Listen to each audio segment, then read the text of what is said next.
Oh,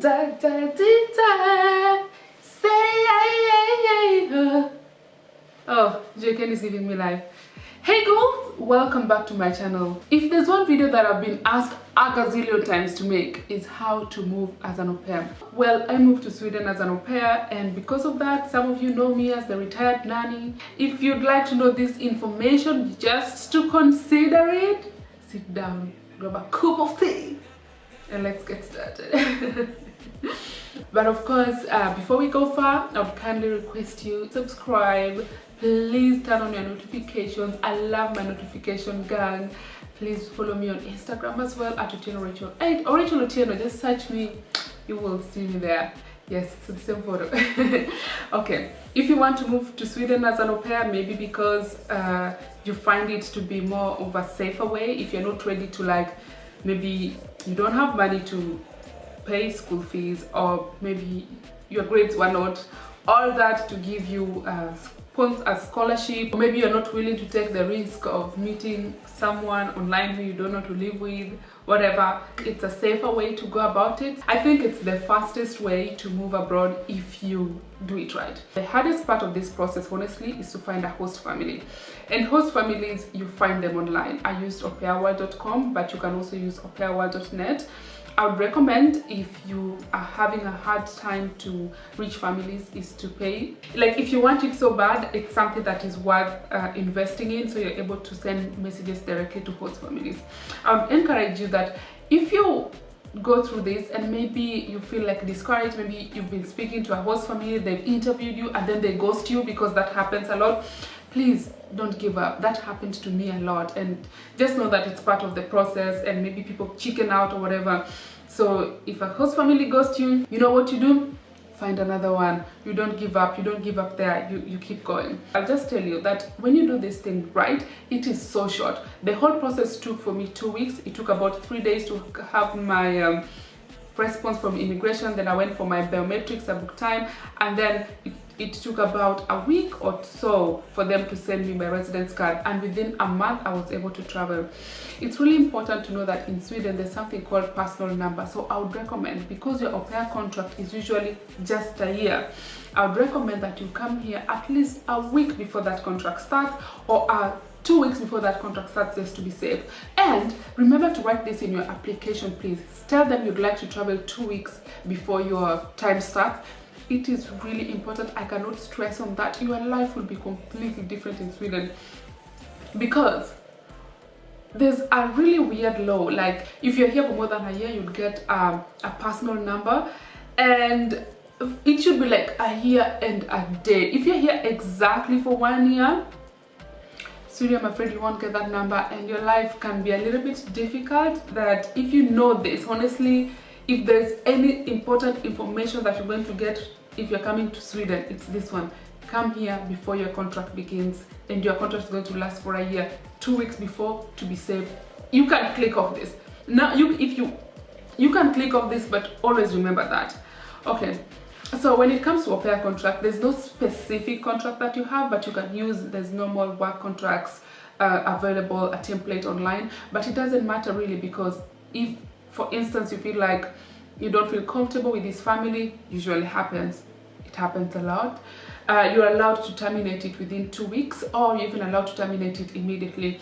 And remember, as long as you're here and you have the permit to be here, you can always find another host family, so you don't really have to go home. As long as you're still here for a year, you can find another host family and continue. And that has happened to so many people. I know it happened, so don't be scared like, oh my god, I may not fit in. If you don't fit in, get another one, but you will already be here.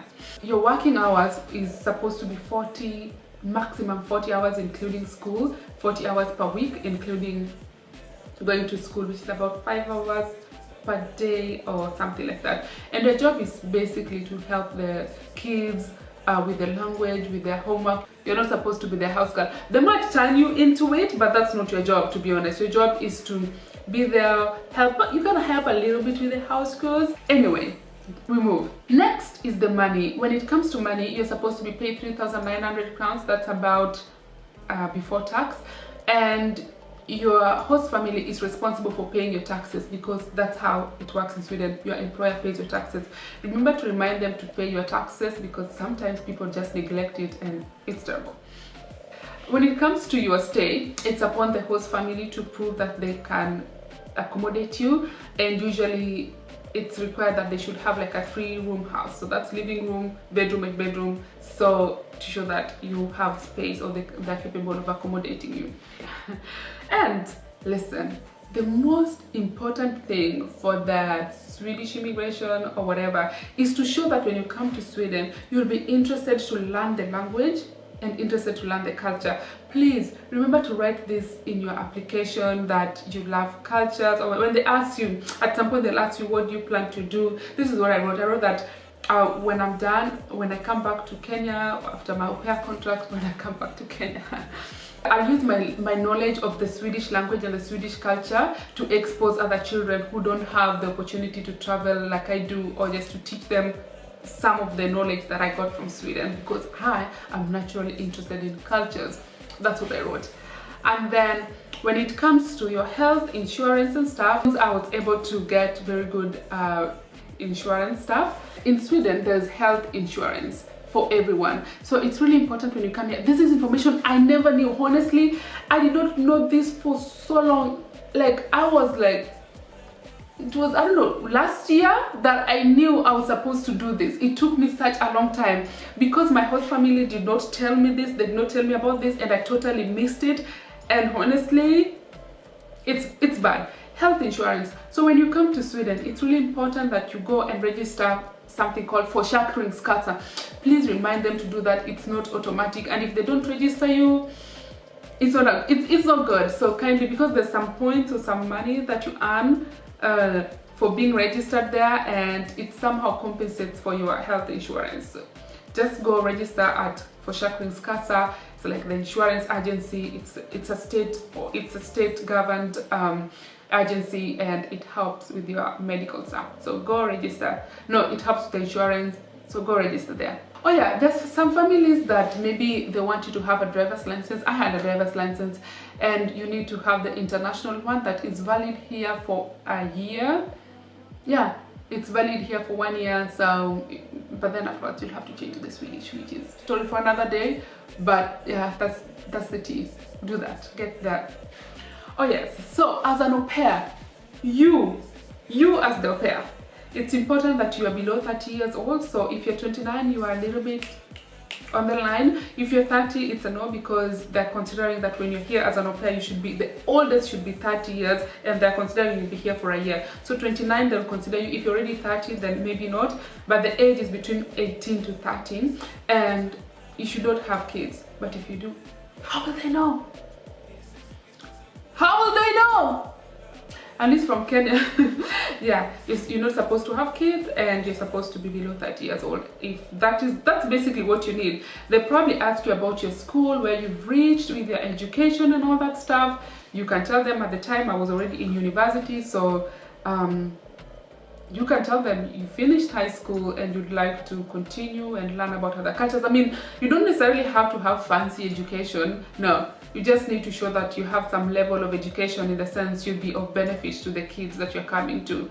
So if you finished high school, I think it's good. If you've been to college or something, I think it's also okay, but it's not necessarily a requirement. You should have very high level of education.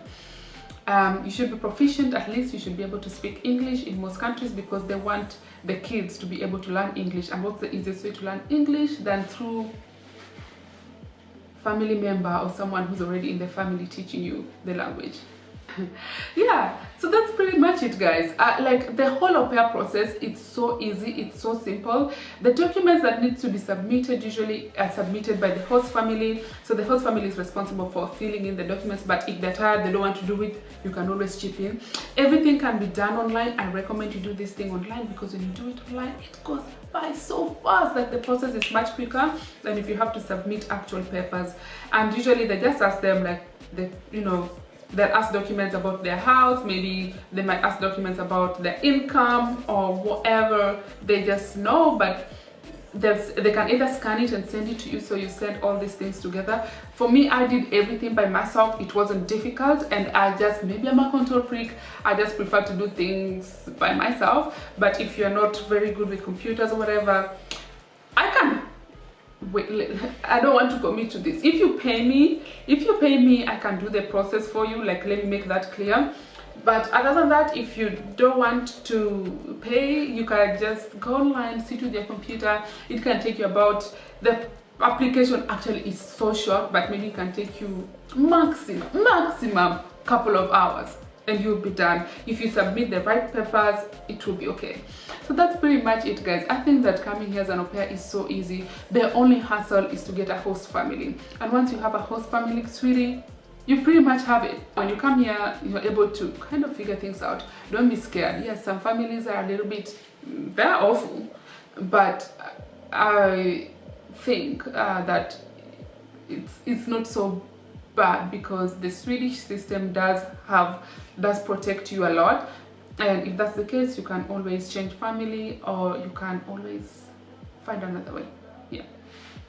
So that's pretty much it for au pair stuff. I will link the website that I use down below. It's aupairworld.com. I wanted to make this really quick, really fast, so that you have the information you need at hand quickly and just go for it.